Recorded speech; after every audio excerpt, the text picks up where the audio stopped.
Welcome to this deep dive. It's going to be about social habits, how they drive the success of movements. We're going to be taking a look at The Power of Habit by Charles Duhigg. Hopefully by the end you'll have some actionable insights into how to make a difference in a cause you care about. You know, it's really interesting how Duhigg uses the Montgomery bus boycott as a case study. Most people know the story of Rosa Parks refusing to give up her seat, Right. but what's often overlooked is that she wasn't the first person to be arrested for this. That's a great point. Yeah, it Yeah. makes you wonder, why did her arrest, December 1st, 1955, spark a movement when others hadn't? What was it about that moment? Yeah, that's where the power of social habits comes in. Duhigg argues that it wasn't just about the act itself, it was about the social context and how that context amplified her act of defiance. He lays out a three-stage framework for understanding how movements gain traction, and it all starts with strong ties. Okay, the strong ties of friendship stage.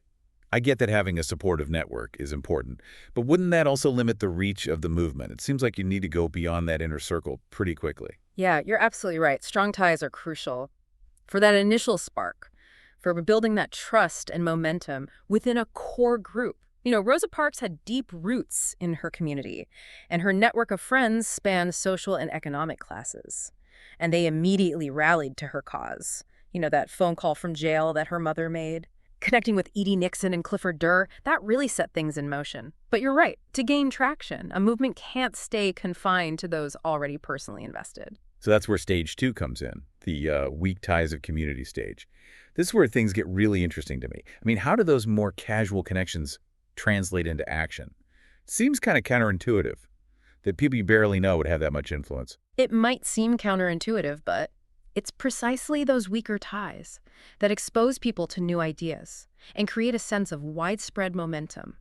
Duhigg cites the sociologist Mark Granovetter, who found that weak ties were often more helpful than strong ties for spreading information and even opportunities. It's like that saying, it's not what you know, it's who you know, or in this case, who they know. Exactly. Think about how you might hear about a local event or maybe a job opening. It's often through those acquaintances, those people that you see around but you aren't necessarily close to.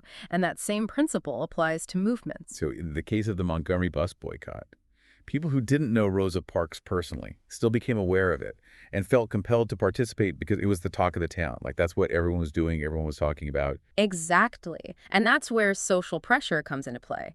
Duhigg emphasizes that the boycott's success wasn't just about moral convictions, it was about social habits taking hold. Even the local newspaper leaking news of the boycott before it was officially announced played a role. People didn't want to be seen riding the bus to be the odd one out. Oh, so you're saying that a lot of people joined the boycott, not just because they believed in the cause, but because they didn't want to risk their standing in the community? Yeah. That's fascinating. It makes you realize how much our behavior is influenced by what others are doing, even if we don't realize it. Precisely. And that brings us to stage three, where the focus shifts from simply expanding the movement to actually making it self-sustaining. This is where leadership plays a critical role. Okay, stage three, new habits, new identity. It sounds like this is where things go from being a temporary action to a more fundamental shift in how people see themselves. But how does that actually happen? How do you get people to change their deeply ingrained habits and identities? That's where Duhigg points to Martin Luther King Jr.'s leadership. As a prime example, he didn't just tell people to boycott the buses, he offered them a new way of seeing themselves as agents of change, as part of a larger historical struggle for justice. So he shifted the focus from a local issue about buses to something much broader, something that tapped into people's deeper values and aspirations. Exactly. And he introduced new habits. Nonviolent resistance, forgiveness, self-direction. These weren't just tactics, they were ways of being, ways of interacting with the world. But those are pretty challenging habits to adopt, especially in the face of such intense opposition and violence.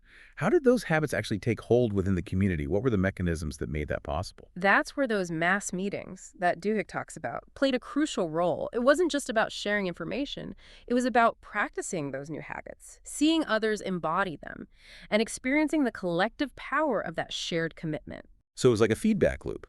The more people practiced those habits, the more they saw themselves as part of this movement, and the stronger the movement became. That's a great way to put it. And what's even more fascinating is that Duhigg draws a parallel between this movement-building framework and the growth of Rick Warren's Saddleback Church. Saddleback Church, what's the connection there? Well, Warren, a pastor focused on building a megachurch, believed that understanding social habits was key to his success. He essentially replicated, in reverse, the three-stage structure we've been talking about. Reverse. I'm curious to hear how that played out. He started by drawing people in with a sense of community, by making church approachable and relevant to their lives. Think casual dress, contemporary music, sermons focused on everyday problems. It was all about creating those weak ties, that initial sense of belonging. So he met people where they were, making them feel comfortable and welcome, before introducing anything too intense or demanding. Exactly. And once people were in the door, he focused on strengthening their faith through small groups, those strong ties that foster deep connection and accountability. So he flipped the script, starting with weak ties and then cultivating strong ties. Interesting. Yes, and to make faith a habit, a core part of people's identities, he introduced those habit-forming practices like small group meetings, daily quiet time, tithing, making faith an ingrained part of people's lives. So whether it's a social movement or a religious community, understanding how to leverage these social habits seems crucial for building something that lasts. Absolutely. And what's really remarkable is that this isn't just about grand movements or institutions. Duhigg suggests these principles can apply to any kind of change initiative, whether it's personal growth, building a business, or creating a more sustainable community. It's about understanding the power of habits and social influence to create lasting change. This has definitely given me a lot to think about. It's amazing to see how these seemingly small actions, when amplified by the power of social habits, can create such a ripple effect. It really is. But we've only just scratched the surface. There's a lot more to unpack here, especially when it comes to the role of new habits in shaping identity and driving self-sustaining growth. Well, then let's keep diving. Stay with us as we explore how these principles play out in more detail and how they can be applied to create meaningful change in your own life.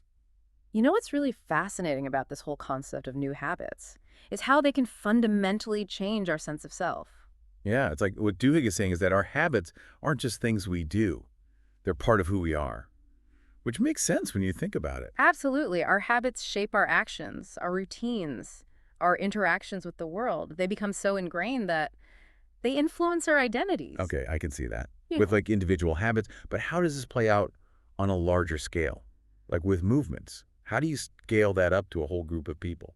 Let's go back to the Montgomery bus boycott for a second.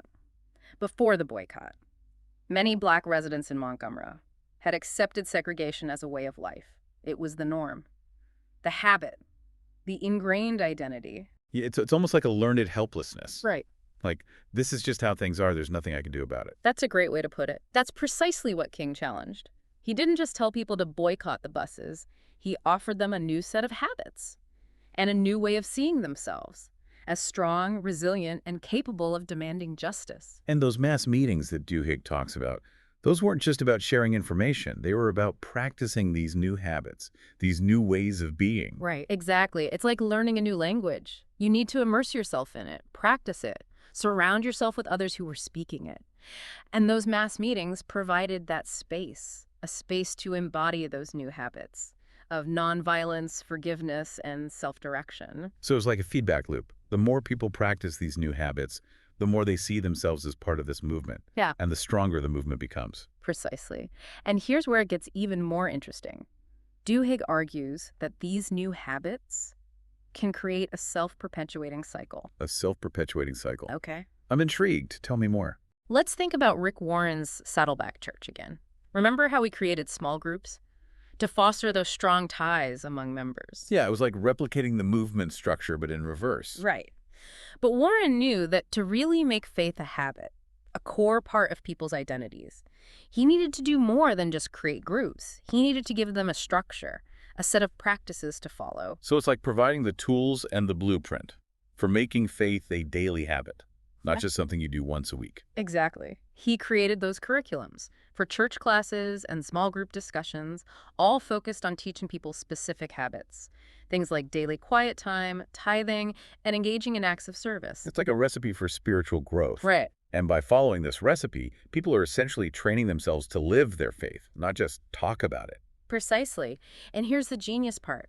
Once these habits become ingrained, They become self-reinforcing. People don't need constant reminders or prodding Yeah. from Warren or other leaders. It becomes part of who they are, how they live their lives. That's a powerful concept. So it's not just about launching a movement or initiative, it's about embedding those principles into the very fabric of people's lives. That's the key. And what's fascinating is that Duhigg isn't just talking about megachurches or social movements. He's suggesting the same principle can be applied to any kind of change initiative, whether it's personal growth, building a business, or creating a more sustainable community. So if we can figure out how to cultivate the right habits, habits that align with our goals and values, then we can essentially program ourselves for success, almost like we're running on autopilot. That's an interesting way to think about it. And that's what makes this whole discussion so exciting. It opens up a world of possibilities for how we can create positive change in our own lives and in the world around us. This is giving me a lot to think about. What stands out to you as the most significant takeaway from this whole idea of habits shaping identity? I think what's most significant is that it reframes the conversation around change. It's not just about willpower or motivation.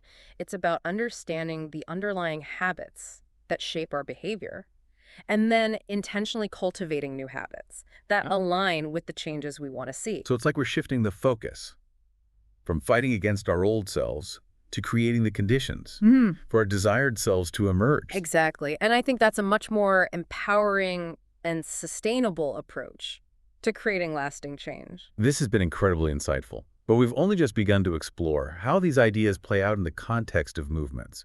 We've talked about strong ties, weak ties, and new habits. But what about the challenges and setbacks that movements inevitably face? How do social habits help movements not only grow, but also endure? That's a great question, and it's an essential part of the story.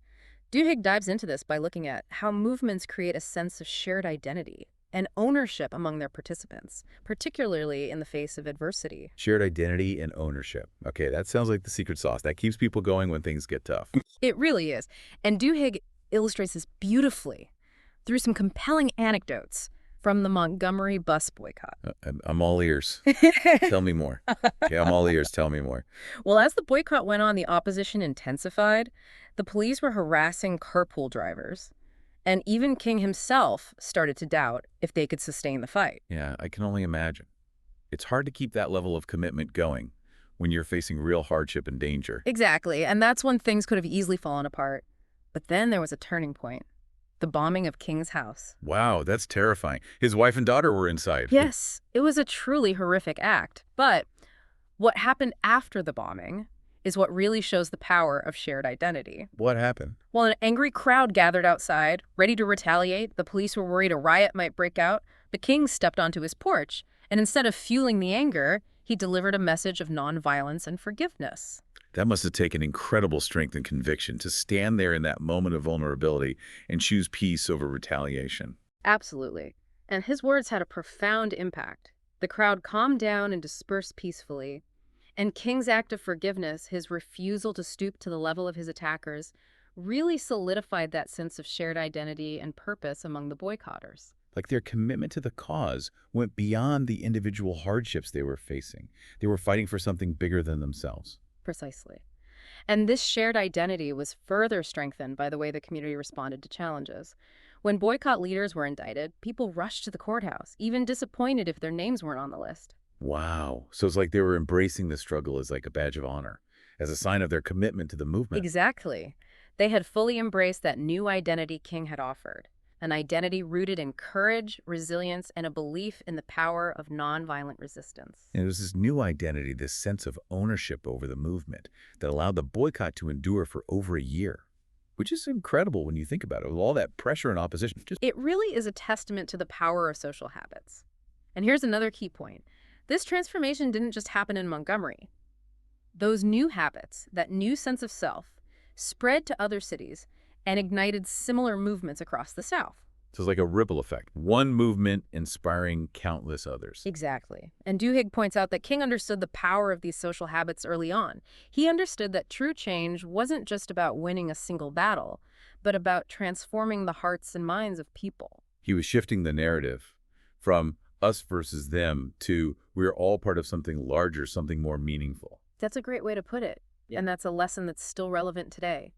If we want to create lasting change, whether it's addressing social injustice, building a better business, or simply improving our own lives, we need to understand and leverage the power of social habits. So what does this all mean for us? How can we as individuals use this knowledge to create positive change in our own lives and in the world around us? That's the million-dollar question.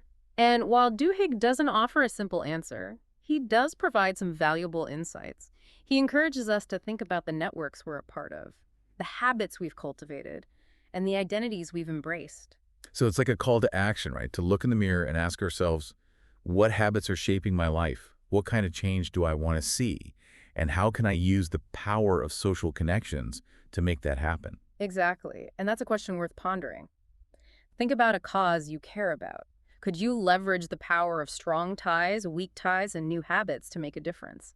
The potential is there, waiting to be unleashed. This deep dive has been incredibly eye-opening. It's amazing to see how these seemingly small actions, when amplified by the power of social habits, can create such monumental shifts. It really is a powerful reminder that each of us has the potential to be a catalyst for change, simply by understanding and leveraging those forces that shape our behavior and our communities. Well, thank you so much for joining us on this fascinating journey into the world of social habits and movements.